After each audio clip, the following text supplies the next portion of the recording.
Baik Ibu, Assalamualaikum warahmatullahi wabarakatuh Ibu. Waalaikumsalam warahmatullahi wabarakatuh. Ibu Am, apa kabar Bu? Alhamdulillah baik Pak, sehat.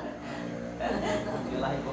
Mohon Ibu, mohon izin sebelumnya seperti yang sudah kita bicarakan kemarin Ibu, hari ini saya mohon izin untuk mewawancara Ibu terkait tugas PGP saya pada modul 3.1 Ibu berkaitan dengan dilema etika dan rujukan moral. Baik Pak, insya Allah saya siap diwawancarai berkenaan dengan tugas yang telah Bapak ajukan kemarin. Ya Ibu, Ya. baik, terima kasih banyak Ya. Ibu. Bisa kita langsung mulai saja Bu ya? Siap, ya. Ya Ibu, Ya, terima ya, kasih ya. banyak. Ibu, selama ini Ibu bagaimana sih Ibu dapat mengidentifikasi kasus-kasus yang merupakan dilema etika atau bujukan moral Bu? Iya, iya. Untuk identifikasinya mudah saja Pak, jika terjadi sesuatu itu dikatakan rujukan moral jika ada dua buah hal yang sudah benar dan yang satu salah menurut hukum. Nah, jika kedua-duanya benar, maka hal itu dikatakan dilema etika. Ya Ibu, berarti yang dilema etika itu yang tidak melanggar aturan Bu ya? Simpelnya Ya, seperti ya, itu berarti ya, Bu ya? ya. Baik, baik, baik. Nah, selama ini bagaimana Ibu menjalankan pengambilan keputusan di sekolah Ibu, terutama untuk kasus-kasus di mana ada dua kepentingan yang sama-sama benar tadi atau yang sama-sama mengandung nilai kebajikan Bu? Ya. Sebelum mengambil keputusan, tentunya saya mengidentifikasi masalah yang terjadi terlebih dahulu.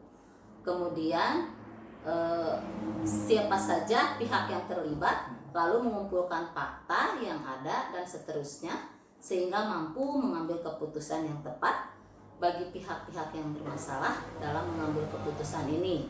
Tentu saja mengutamakan prinsip kekeluargaan dan musyawarah untuk mufakat. Ya Ibu ya, berarti memang harus dengan prinsip kekeluargaan Iya, dan iya, mufakat iya, Ibu ya iya, dalam betul, setiap betul. pengambilan keputusan Ibu. Nah, selanjutnya Ibu, berarti langkah-langkah atau prosedur seperti apa yang bisa Ibu lakukan selama ini Bu? Iya.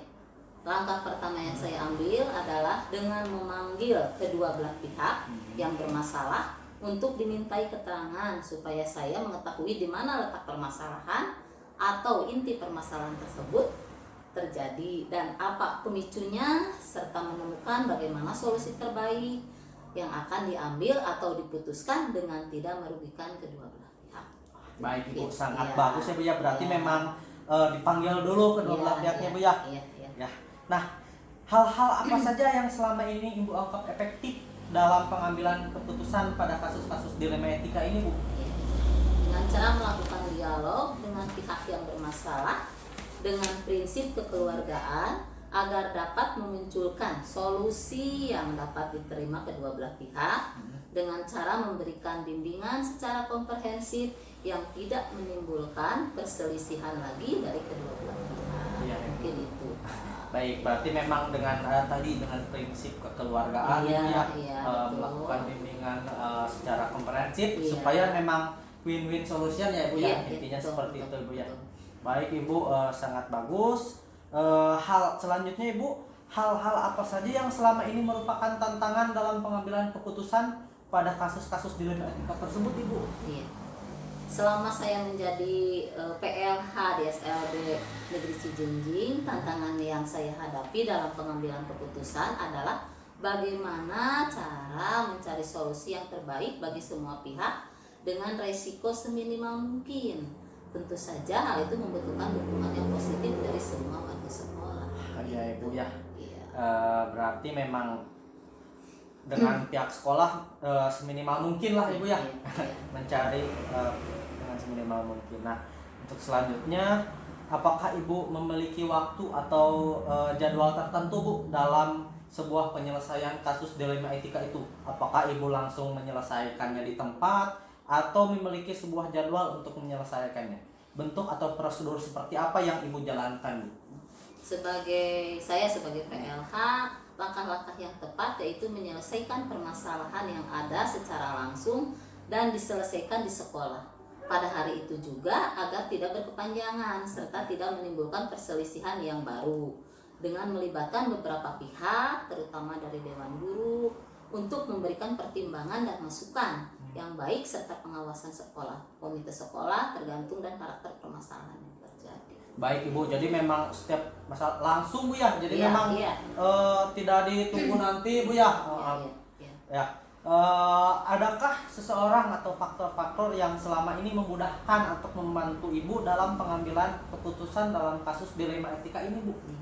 Setiap permasalahan yang ada selalu saya bawa dalam musyawarah atau rapat dewan guru agar lebih cepat menemukan solusi terbaik. Juga bisa berkonsultasi dengan pengawas sekolah atau komite sekolah untuk meminta saran dan masukan bagi permasalahan yang ada. Ibu, jadi memang dimusyawarahkan dulu ya Bu ya. Iya. Setelah dimusyawarahkan Ibu juga berkonsultasi dengan pengawas, Iya. komite Ibu ya. Iya. Jadi memang komprehensif di dalamnya Bu ya. Iya.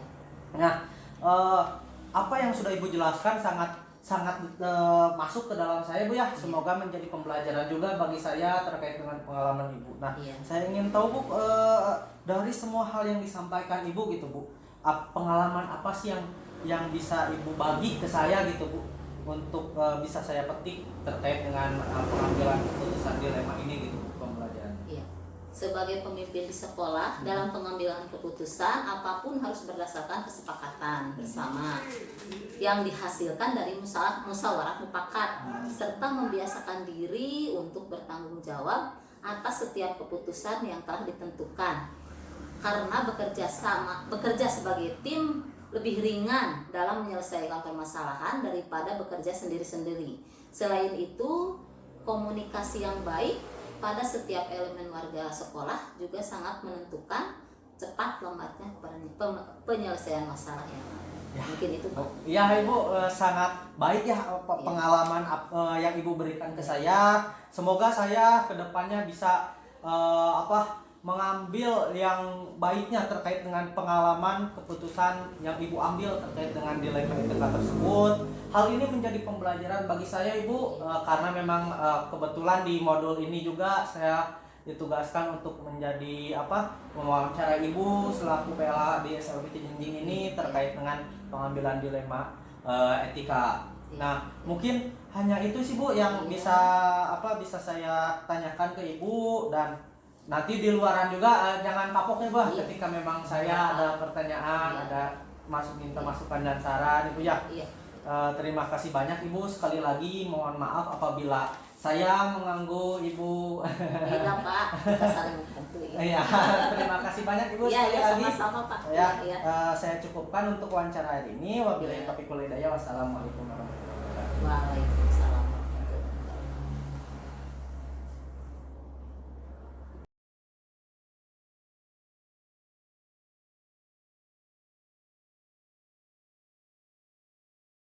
Assalamualaikum warahmatullahi wabarakatuh. Ibu, gimana kabarnya Ibu? Waalaikumsalam. Alhamdulillah sehat. Kang Adip apa kabar? Alhamdulillah Ibu sehat. Ibu mohon izin ya, berdasarkan obrolan kemarin, saya ini berniat akan melaksanakan wawancara perihal pengambilan keputusan dilema etika sesuai dengan modul 3.1 pendidikan guru penggerak. Apakah Ibu bersedia? Baik Pak. Bagaimana Pak? Apa yang harus kita diskusikan? Ya Ibu, baik.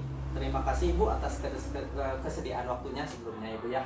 Nah Ibu, ada beberapa pertanyaan terkait dengan pengambilan keputusan dilema etika. Nah Ibu, selama ini bagaimana Ibu dapat mengidentifikasi kasus-kasus yang merupakan dilema etika atau bujukan moral Bu?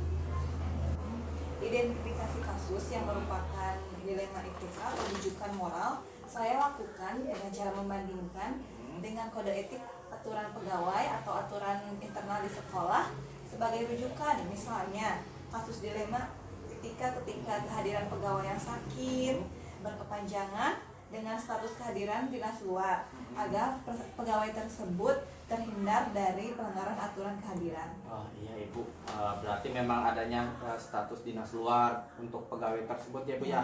Nah, selama ini bagaimana sih Ibu menjalankan pengambilan keputusan di sekolah tersebut, terutama untuk kasus-kasus di mana ada dua kepentingan yang sama-sama benar atau sama-sama mengandung nilai kebajikan?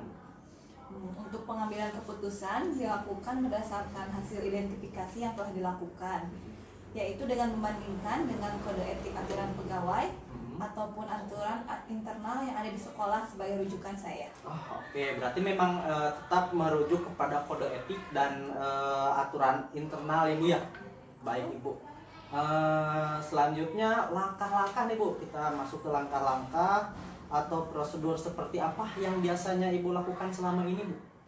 Untuk langkah-langkah atau prosedur yang saya lakukan selama ini, yaitu dengan pengambilan keputusan tidak melanggar aturan yang sudah ditetapkan, mulai dari aturan tertinggi yaitu undang-undang, kemudian kode etik pegawai, ataupun aturan yang disepakati di sekolah ini. Dan ketika muncul dilema ITK, maka yang dipilih adalah yang risikonya terkecil.